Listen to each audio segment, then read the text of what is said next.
Multitron. Multitron asks, what do you guys think about the Oscars changes? You can't please all the people all the time, but you can upset all the people all the time. Let's go over the changes that are being referred to. They're adding a category, Best Popular Movie. They are making the broadcast 3 hours, no more, no less. And they're giving away the less popular awards during the commercial breaks. The very first Oscars had a popular movie award. That was Wings, Best Picture, and then they had a special artistic award for Sunrise. After that, they thought, this is absurd. Sunrise was a better movie. We have to go this direction. Second of all, Hard and Fast 3 hours. Do they do that with the Super Bowl? No. Do they do that with any sporting event? No. For people who like movies, this is the exact same thing as a Super Bowl. Third off, if you're one of the minor awards people, sound editing, this is the day you get to stand in front of the world and say, honey, I love you. Yeah. I think it's absurd, and it takes away a lot of the joy of one of my favorite nights of the year, which is basically complaining about how long this show is. I've got a bunch of movies that I've never seen before. You don't know what they are. Every episode, I'm going to spring one on you. It might be good. It might be bad. We'll watch it and talk about it. Welcome to the basement. How you doing today? You having a good day? Yeah, I'm having a really good day. Well, unfortunately, that's about to change because of what's in this envelope. You're not going to like it. No? I'm not going to like it. No? But we have to watch it because that is what life in the basement is all about. Basement life. I'm going to make t-shirts. When you see the movie that is in this envelope, it might very well make you want to run screaming from the room. But if you do, you'll force me to say stop, or my mom will shoot. All right, well, this will please my mother. She's a fan. Released in 1992, starring action man Sylvester Stallone and Golden Girl Estelle Getty, SOMMWS was directed by Roger Spottiswoode and co-stars JoBeth Williams and Ving Rhames. In October 2017, Arnold Schwarzenegger confirmed a rumor that, knowing the script for this film was really bad, he had publicly faked interest in taking the starring role in order for producers to lure Stallone. Schwarzenegger would go on to star in 1997's Batman and Robin, a movie with a really good script. Roger Ebert said of this film, and get ready for some Ebert, he called it one of the worst movies he'd ever seen. One of those movies so dim-witted, so utterly lacking in even the smallest morsel of redeeming value that you stare at the screen in stunned disbelief. It is moronic, beyond comprehension, an exercise in desperation during which even Sylvester Stallone, a repository of self-confidence, seems to be disheartened. Stunned disbelief? Yes. Well, we do a show where we have to be funny while watching a movie. How about something that will make us stunned? In an interview with Ain't It Cool News, Stallone referred to it as maybe one of the worst films in the entire solar system, including alien productions we've never seen. I'm almost afraid to ask, but what are you thinking right now? I'm thinking of the amazing movie you're going to choose next time. It's going to make me so happy. The movie we're about to watch will undoubtedly be cheap, silly, and pointless. So I thought I should give you a gift that shares those qualities. Good plan, Matt. Oh, look at this. It looks real, but it's not. It's Smash Glass. Easy to imply. It seems to be a golf ball with a decal of smashed glass on it. Pull a prank on your friends. You need the other side to attach on the other side. Now I have to buy a second one of these. To really sell the prank, I need to buy a second one of these. I'm going to go to our local country club. I'm going to show those snobs who's boss. You can use it over and over again. Once you're done making the prank, you can be like, could I have that back? So grab your purse and your concealed weapon and head out to the mean streets of the old leather couch, where we're going to watch Stop, or my mom will shoot.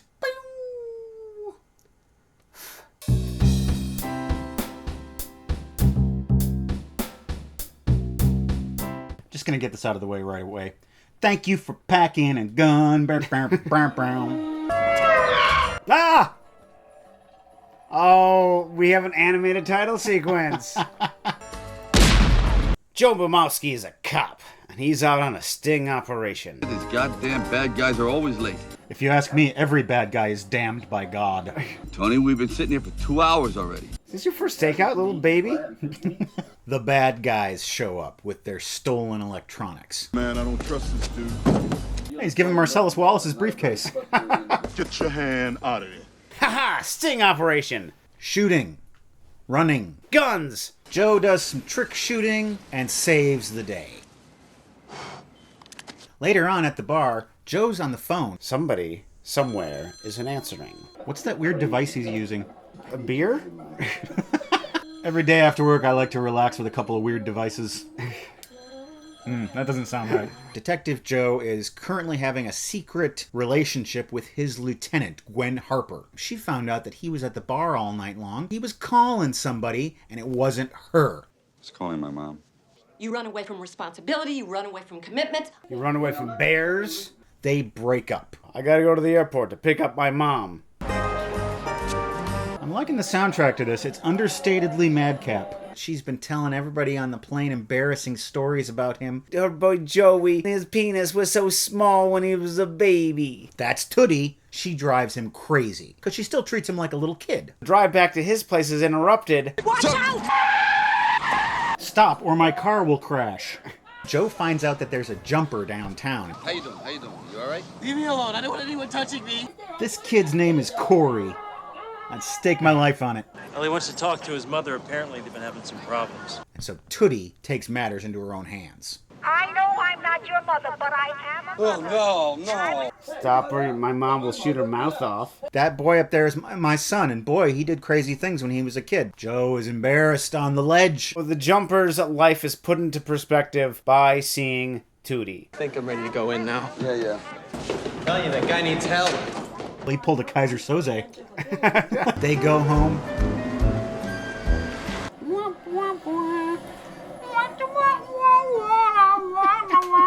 It's nice. It's very, very nice. What's the matter? Leroy Neiman painting, that's the matter. So this is a messy, messy house. Look at how messy this is. What's this? It's the necktie that I choke myself with when I masturbate. She immediately starts to make Joe crazy. She only cleans at night. She's like a very neat raccoon. Oh, Dad, please make her stop. Don't. You make please. it stop, please. You sleep with a unitard on? She's doing his laundry and she finds a gun in the laundry basket, because that's a known place to keep a gun. Look at this, all greasy and dirty. She makes a concoction of cleaning supplies. Just gonna put some ammonia in with some bleach. That'll clean the... No. That would be an unexpected turn for the movie to take. Put the gun in a soapy bath. Hey, Joe, look at this. First of all, I'm doing this unsafe thing. Go ahead. Make your bed. I'm mad, I tell you. Second of all, I washed your gun and ruined it. Good morning. Mom, the gun, the cleaning, my life. Hey, Mom, hey. Breakfast! Mom! Oh, please, you don't have anything I haven't seen before. Except your penis has gotten a lot bigger. Considerably bigger. She makes a huge meal for Joey before he goes to work. And he gets a whole lot of heartburn from it. What'd you eat for breakfast? Eggs, bacon, and sausage, A slab of braised pork belly, hash browns, risotto, toast, steamed Dungeness crab, Cocoa Puffs. and a bun. Oh, poor Joey. Having to eat all that food. Breakfast is supposed to be the most important meal of the day. Or I'm not C-list Danny Glover. While Joe's at work, Tootie goes gun shopping. She talks to Toby from the West Wing. Turns out that back in the old days, there was a waiting period for guns. Why are they making her wait to buy a gun? Didn't they have the Second Amendment back in 92? But someone else is lurking nearby. Exit pursued by Belly. You want to buy a gun? I'm your man. Down with anything, you got allergies. I got a fever. Hey there, Fredo. I heard that guy was in Vegas banging cocktail waitresses 2 at a time. He takes her to his van, which is full of automatic weapons. She buys a MAC-10 Don't forget that extra clip. so I can put the extra clip in my pocket and reload and explode on your asshole. There's a drive-by shooting, One of them is killed. The other escapes. and she's a witness. Thank you for witnessing crime. Bow, bow, bow, bow. You got out of there just in time. Joe comes back to the office and he finds his mom there. What's she done? She's telling the police what happened, and she's real popular because she's got cookies. I'd say she loves you, Joe. What her love is driving me nuts? That pirate joke isn't as funny when it's love driving his nuts. It's more funny when it's a steering wheel in his lap. Yeah. There's a bank robbery, and Joe has to stop it. What? His mom? Oh, it's a dream, an embarrassing baby dream where he's a man baby. Joe wakes up from the nightmare. Mom overhears, of course, because she never sleeps. She sings him a lullaby. Let me see now. See if you remember how that goes. We've got the funk. Give up the funk. Yeah. Bye and good night. Gotta have that funk. What would you like to hear next, son? Chocolate City? The next morning, she gives Joe the automatic weapon. Jesus. Just aim that gun at your mom. Gwen and Tootie have a little heart-to-heart. Look, you can already see he's going to have very nice equipment. I saw it in the shower. I know he's packing a python. I broke up with Joe because he doesn't share his feelings with me. He doesn't buy me flowers. He doesn't do any of that kind of stuff. I'm handcuffing you to a sink, and I'm putting you on the first plane, heading back to Newark. With the sink.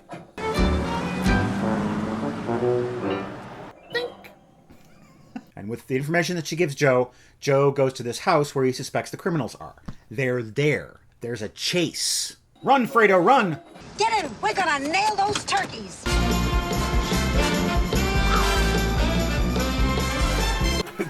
It's the Sonny and Cher show. Okay, fruit sand. All right, no fruit sand, but we did get flowers and clothes. In chase scene bingo, we're almost at bingo. Bingo! There was this warehouse full of guns that burned down. Joe suspects that it was an insurance scam, and this guy who's the head of this company, Renault, might be behind it. Well, get in the side office till he's gone. Move it. And Fredo, don't disappoint me or I will kiss you fully on the mouth. They demand to see this warehouse that's burned down. All right, fine. Go and check out my warehouse, says the smug man. He doesn't want his mom meddling in his work anymore, so he locks her in the car. Those. Boom, boom, boom, boom. She finds a gun, and she calls dispatch, and they tell her how to get out of the car. After all, everyone at the station loves Tootie. Joe's looking around in the burned out warehouse. He hears a noise. It's his mother. This happens. They're trying to tear the building down on him. Joe shoots the wrecking ball off of the rope, and they're saved. But they're getting away! Stop! Or my mom will shoot! The tall, skinny goon gets away, but the big guy, he's left behind. Joe hauls him down to the station. Gwen is there, and she gives Joe a big kiss in front of everybody. HR should be here right now. She's real happy because Joe sent her a lot of roses. It was my mom. Don't admit these things when they happen. Punch. Take that, Rocky. Joe returns home. He's furious. Mom, I got a list of rules here. You're going to follow these rules. How dare you? I'm your mother. And he lists off the rules. She says, I don't follow rules. I'm your mother. Don't give me rules. He says, these are the rules. 5, all the little embarrassing things that happened to me when I was a kid, you can never tell a living soul. Or I'll ship you off to Florida to live with 3 friends. Mom gives him some words of wisdom. I don't want you to end up lonely and miserable, like you are now, but older. And when you meet someone who's special, you should reach out and grab hold of them with both hands. Squeeze the life out of them. Joe goes to the office to drown his sorrows. Gwen is there. I'm sorry that I hit you. I hit you because of the kiss. It turned me on, and that's kind of how I do things when I get aroused. So I hope you can get used to that. He tells her how he feels, but he realizes he was just saying the exact same thing his mom was saying. This is still your mother interfering with your love life. Well, you're complicit in it now. You're aiding and abetting your meddling mother. But you know what? Your mom's right. Kiss me, you big lunk. Yo, yo. My mother was right. Jesus, it kills me. Does this kill you? Joe gets home and he finds a note too. I'm sorry you hate me so much. I'm gonna go back home to New Jersey. Joe runs to the airport in a panic. He doesn't want her to leave, because now he likes her. But though you remember the rules, you gotta follow the rules. I won't follow rules, I'm your mother. You know what? Get on that plane. Adios, madre. Alright, I'll follow the rules. Wink. They return home to find the house has been broken into. I'm gonna go in there first. You stay in the car. She doesn't stay in the car. The fat guy gives Joe some information about the criminals and what they're doing. Joe says, I'm going to go take care of this. But Mom, I'm going to leave you here and handcuff you to this stranger. and I hope that works out well for you. Mom places herself in a very indecent position to soap herself free. I'm out. Joe finds out what's happening with the guns. They're being loaded on this plane. Tootie gets caught. They're about to take off. They can't steal his mother and also get away red-handed. Get away scot-free or red-handed? I guess the hand's red. Scot-free. Scot-free. Free of all Scots. He's going over the top. He disables the plane using a truck. The cops are coming. Before they get me, I'm gonna get you, Joe Mumowski. But Tootie takes a gun out of her purse. Mom shoots Renault. She walks over, just puts one in the brain. Nobody killed my son.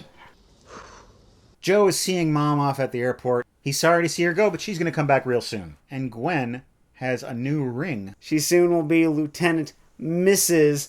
Bumowski. And that is the conclusion of Stop, or My Mom Will Shoot. Stop, or My Mom Will Shoot. Her love is driving me nuts. And you know what didn't drive me nuts? This movie. I think Roger Ebert exaggerated considerably. I mean, the movie is stupid, but moronic beyond comprehension? I don't get that at all. Mac and Me, which we've watched on this show, that is moronic beyond comprehension. It was serviceable. It's a by-the-numbers action comedy of this era. Yeah. It creates a world, and the world makes sense, and the movie follows the rules of this world. Yes. This world where this mother is completely oblivious to her son, and she's unstoppable. I think the reason this movie is hated so much is because of the title. Yeah. It has the stupidest title ever, and it's the entire premise of the movie, so you know what the entire joke's going to be. You hear that title, and you know you don't want to watch that movie. Yeah, exactly. It sounds like a Larry the Cable Guy movie. Except that it has one of the biggest stars at the time in the world. And the movie has its impressive moments. That scene with the plane. If you saw that in any other Stallone, Schwarzenegger, any one movie, that's exciting. One of its big faults, I think, is the comedy stylings of Sylvester Stallone. Yeah. I think that he has a sense of comic timing. And I think he has an ability to do physical comedy up to a point. The stuff he does with the dog in the office, that's kind of funny. But it stops there. I don't think he can sell a joke, deliver a joke, or react in a way that is amusing. Mom, what are you doing here? Bruce Willis would have known how to do this, because he was brilliant at comedy. He's still great at comedy. And at action. But the movie on the whole was just sloppy. Stallone's apartment, he has a ceramic jack-o'-lantern in it. And you start to think, well, why a jack-o'-lantern? And there's dialogue happening that you're not listening to. Is there some sort of reference to it being October? Is this going to be leading somewhere where there's a costume party that they have to infiltrate? Things with the script, like there's the line at the end, "Oh, Mom, you have to come back to visit." Not too soon, I mean, just kidding. In a comedy, the words "just kidding" do not exist. Another thing that this movie is sadly short on is Ving Rhames. Mr. Stereo, as was his character's name, only showed up for the one scene, and I wish they'd given him one of the goons roles so he'd have a little more to deal with, because even in those few lines that he has, you can tell how good of an actor he is. Yes. All the performances lack a frequency. They're all very sort of monotone. And the same goes for the conflict between mother and son. It's so one note. It's just the same thing over and over again. There's different kinds of conflicts that you can have with your mom. Yeah, the big biker gun dealer guy, like that could have been a lot more. You could have had a scene with Estelle Getty sitting in a sidecar with that guy riding a motorcycle. The only helmet he has is one of those German ones with the spike coming out of the top. Exactly. But all of these improvements we have for the movie basically takes it from 1 star to 2 star. The scheme about the guns just really doesn't make sense. Yep, talk about a MacGuffin. Yeah. The other person to really step up was Alan Silvestri. He knows the movie that it's supposed to be, and he's like, I'll deliver that movie. I think the score in this really did help the movie. It gave it a sense of fun that wasn't actually there. It created the tone of the movie that the director didn't. Stop, or My Mom Will Shoot has stopped, because we finished watching it. If you haven't seen it, you can make up your own mind whether you want to or not. We've spoken glowingly of it. But we still give it a very bad review. And now it's time for us to shoot on over to Seen It. Seen it. Tobias Svensson asks, Serpico? Seen It. seen most of it. I started watching it, and I have to say, I turned it off. Wow. It's a movie that I need to see again, because when I watched it, I thought I was going to get Dog Day Afternoon. I thought I was going to get French Connection, and it's completely different than that. And yeah, I was turned off by it as well. It just seemed like it was constant either yelling or moaning. I don't want to hang out with these people. It's got a great title. Just that word, Serpico. It's just fun to say. Yeah, it is. It's like a one-word poem. Yeah. Serpico has showed up on our show. Oh, yeah. Al Pacino. This is from Peter. It shows up in postcard form. From Japan. High and Low by Akira Kurosawa. Have you seen it? Seen it. This is a seen it first. I finished watching it today, right before this shoot. Yes, I came in and I watched the last 5 minutes of the movie. The movie is basically two movies. The first half of it is the incident, and then the second half of it is the procedural. The really interesting thing about procedurals, whether they be a police procedural, a journalism procedural like Spotlight, the intention is to not only draw in the audience with the characters in the story, but also with the procedure. That information, that education you get is part of the entertainment. It's a step-by-step process of how they just covered the city and figured out, you know, where this guy is. You see every single step of the procedure. The movie is about 2 hours and 25 minutes. It probably could have been a 2-hour movie. We haven't even brought up the fact that the first hour of the movie is basically a play. It takes place in one room. And it's shot like a play. Wide shots, characters wandering in and out, long takes. You would think that that would be a mess, but it's very interesting to watch because you're seeing all of these reactions to what's going on. Ben Morozuk writes, you guys should really talk about Heat with Al Pacino and Robert De Niro. Stupendous performances and an amazing cast. Definitely a fantastic movie from Michael Mann. Seen it. I saw it in the theaters, and I want to go back to it. It's just the movie's so long. Well, the really big expectation going into this, when you haven't seen it before, is De Niro and Pacino finally in a scene together. And you're waiting for that. And then you see that scene and you think, well, they've been in a scene together now. Yep, they're good actors. I think there's two kinds of people. There are people who adore and worship Michael Mann, and there are people who've never heard of him. I don't think there's much in between. I'm not sure I've ever seen a Michael Mann movie that has blown me away. His landscapes. He knows how to make the city as a landscape. He's like the David Lean of cities. He's very painterly when it comes to that. Hellfire 45 writes, fellas, have you seen LA Confidential? Saw it recently for the first time. Loved it. Watched it again the next night. Seen it. Seen it. Yeah, I love LA Confidential. That is one of my top 30 probably. It's my example for when people don't understand why we have separate awards for Best Director and Best Picture. Because I think that LA Confidential is perfect. And it lost Best Picture to Titanic. And Titanic is great direction. James Cameron put his life on the line practically for that movie.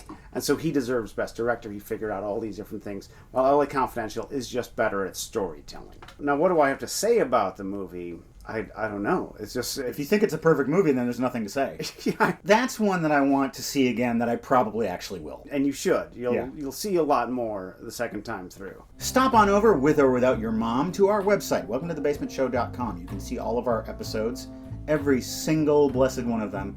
And there are PayPal donation buttons where you can make a one-time or rolling monthly donation to support this show. Welcome to the basement. Yeah.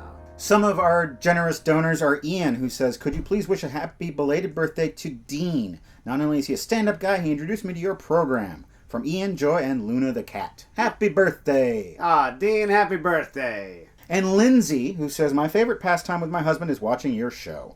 And his 37th birthday is at the end of August. Alas, I will not get to spend it with him this year as he has got a job site out of state and has been all summer.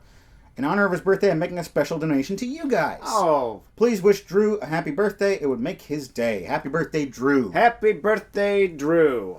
And she also says, my husband picked out Salo to watch when we were dating. Wow. And I married him anyway. It must be love, love, love. To find out who the rest of our donors are, and to see the contents of our mail crate, you can go watch Unboxing, which comes out this coming Friday. Stop or my mom will shoot. We've watched worse movies. I'd say we've watched 2 worst movies this year. And now you should watch this.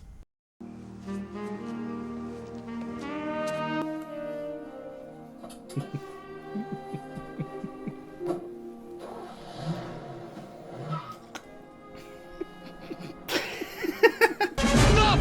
Or my mom will shoot!